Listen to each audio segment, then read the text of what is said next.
Je suis parti il y a maintenant ça fait 2 ans et demi avec Charles Devineau qui a joué avec moi à Nantes en fait et il entraînait l'équipe, enfin ça lui a été proposé d'entraîner l'équipe de Cholet qui est en CFA2. Donc il m'a demandé de l'accompagner dans le projet du club là-bas. Donc je travaillais pour lui un petit peu aux entraînements aussi de temps en temps, ce qui débutait au poste d'entraîneur. Donc j'étais sur quelques séances d'entraînement, j'étais aussi au recrutement et à superviser un peu les adversaires. Donc j'ai fait ça pendant 1 an et demi. Après depuis là j'ai arrêté. Aussi parce que du coup avec le président du club de Cholet, j'avais une possibilité de travailler pour lui un petit peu sur un projet de monter un complexe multi-loisirs et sport sur Cholet. Donc voilà en fait ce que je fais aujourd'hui. Pour moi c'était le plus naturel possible. À partir du moment où moi j'étais bien dans un endroit, j'avais envie de rester là. Voilà, j'avais toujours dit, je ne l'avais jamais caché que je voulais finir ma carrière là-bas. Ça n'a pas été possible pour plein de raisons. Donc j'en suis parti, mais c'était vraiment le club qui correspondait le mieux à ce que j'étais. Je l'ai dit parfois mais en privé ou je ne sais pas si j'ai dit dans les journaux. Je n'étais pas sûr d'avoir fait cette carrière si j'avais été dans un autre club que Nantes en fait. Donc voilà, c'était vraiment le club qui me convenait le plus par rapport à ça, au niveau de l'état d'esprit, au niveau du jeu, au niveau de l'éducation qu'on recevait. Ça me correspondait totalement. Donc voilà, il m'avait trouvé et je m'étais trouvé, je m'étais reconnu dans ce qu'il me proposait. Donc c'est pour ça que ça s'est vraiment si bien passé pendant toutes ces années. C'est une comparaison flatteuse pour nous. Je ne sais pas si elle est flatteuse pour lui, mais pour nous, elle est flatteuse. Non, c'est l'amour du maillot et du club, on l'avait vraiment, on savait ce que ça voulait dire. On a été formés ensemble, même si on a 1 an d'écart. Voilà, on avait reçu des principes de jeu, voilà, plein de choses. Et voilà, c'est des choses qu'on a envie aussi de transmettre. Peut-être qu'on pourra le faire dans les années qui viennent, mais on a reçu quelque chose, on a reçu des messages qu'un jour ou l'autre, on aura envie de transmettre à des jeunes footballeurs qui ont envie de l'apprendre des choses de nous. Ouais, c'est un des meilleurs publics de France, c'est un des plus beaux stades déjà, parce que architecturalement parlant, c'est vraiment un très beau stade. Donc du coup, nous, on était vraiment très contents de jouer là-bas et voilà, c'était un peu notre seconde maison, ça c'est clair. Le moment le plus fort, c'est quand on s'est sauvé à la dernière journée, là, contre Metz, c'est vraiment le moment où la communion a été la plus forte entre nous et le public. Parce que du coup, c'était tellement inespéré que bah, voilà, les gens, même avant le match, nous avaient attendus avec le bus.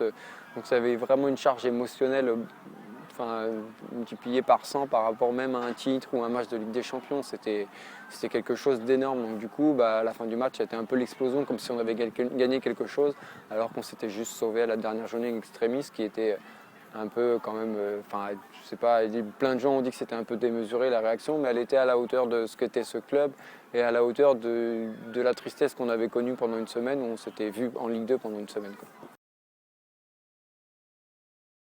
C'est les années, surtout je pense au centre de formation, c'est pas à dire que c'est les plus belles, mais parce qu'après ce qu'on vit en pro c'est quelque chose, mais ça va vite, les choses passent vite, on maîtrise moins de choses, voilà, on fait les choses naturellement. Moi je suis arrivé dans ce club-là, je me suis fondu là-dedans, je me suis vraiment éclaté et j'ai passé des années extraordinaires.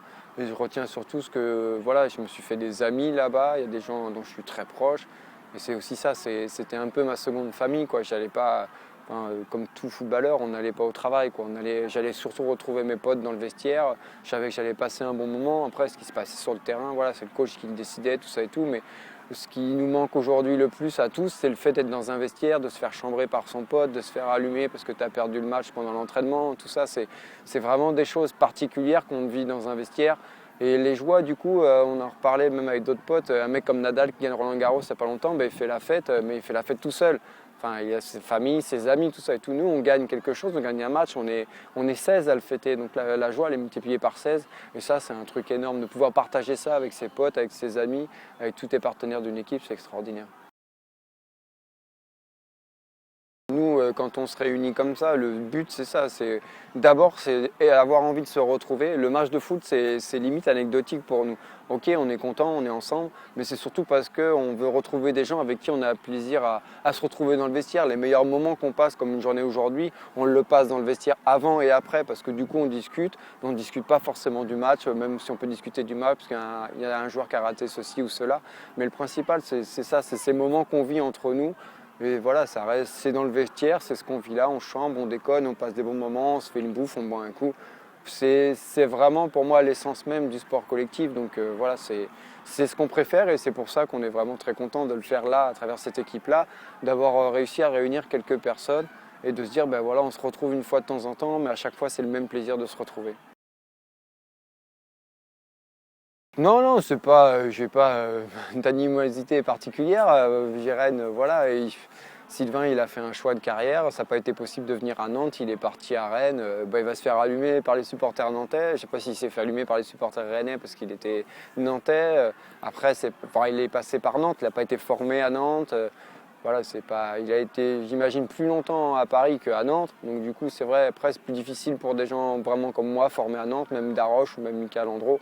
Si on avait signé à Rennes, ça aurait été plus difficile pour nous. Mais bon, Sylvain, il n'est pas si marqué que ça à FC Nantes. Donc voilà, c'est un choix. J'ai rien, voilà. J'aimais bien battre Rennes, ça c'est sûr. Je détestais perdre contre eux, ça c'est clair. Mais bon voilà, j'ai pas de critique à faire par rapport à un choix de carrière qui est somme toute assez logique. Rennes a quand même plus de moyens aujourd'hui, a certainement une meilleure équipe que Nantes sur le papier. Donc le choix me semble assez cohérent de la part de Sylvain. Ouais, peut-être, ouais, c'est son choix. Alors, il n'a pas dit qu'il voulait arrêter. Il a dit que c'est quelque chose auquel il pense. C'est une éventualité. Après, je pense qu'il se restera ouvert à toutes les opportunités. C'est quelqu'un qui aime bien les challenges. Donc, si on lui propose un challenge et un défi vraiment intéressant, il sera capable de repartir sur quelque chose. Mais du coup, il aura un luxe, c'est qu'il pourra choisir surtout. C'est qu'il ne veut pas aller dans un endroit où il sent que c'est un peu bizarre, ou qu'il y a des tensions entre certaines personnes dans le club. Il voudra tout maîtriser, bien maîtriser l'endroit où il va aller.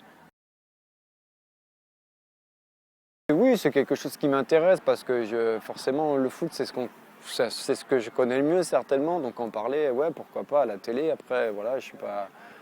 Voilà, si les gens me connaissent, si les gens ont envie de moi, ben, s'ils ont envie d'avoir mes commentaires, et voilà, c'est très simple, ils viennent me voir, ils me le demandent, il n'y a pas de souci. Mais c'est des choses intéressantes forcément parce qu'on est là, on va regarder des matchs, on observe, on donne notre avis.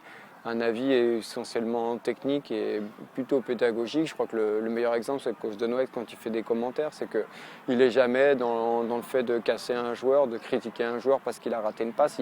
Il explique pourquoi la passe est ratée, point barre. C'est vraiment un commentaire très, très technique et très pédagogique. Et Eric Carrière est aujourd'hui comme ça et est vraiment très très bon dans ce domaine-là. C'est que on sent vraiment qu'il n'est pas là juste pour ou dire ah bah tiens je vais dire du mal pour faire plaisir parce que c'est une bonne formule. C'est aussi parce que voilà, sur le terrain il se passe des choses. Il a été joueur, il sait ce que c'est aussi, il sait l'expliquer. Donc c'est ce qui est le plus difficile en tant que commentateur quand on est comme ça, soit consultant, soit réel commentateur. Mais ouais, c'est des choses qui peuvent être intéressantes, mais bon, il y a tellement de monde qui veut le faire qu'après, voilà, ils choisissent et puis après, c'est pas grave, hein, si je fais pas ça, c'est pas la fin du monde. Je ferai autre chose.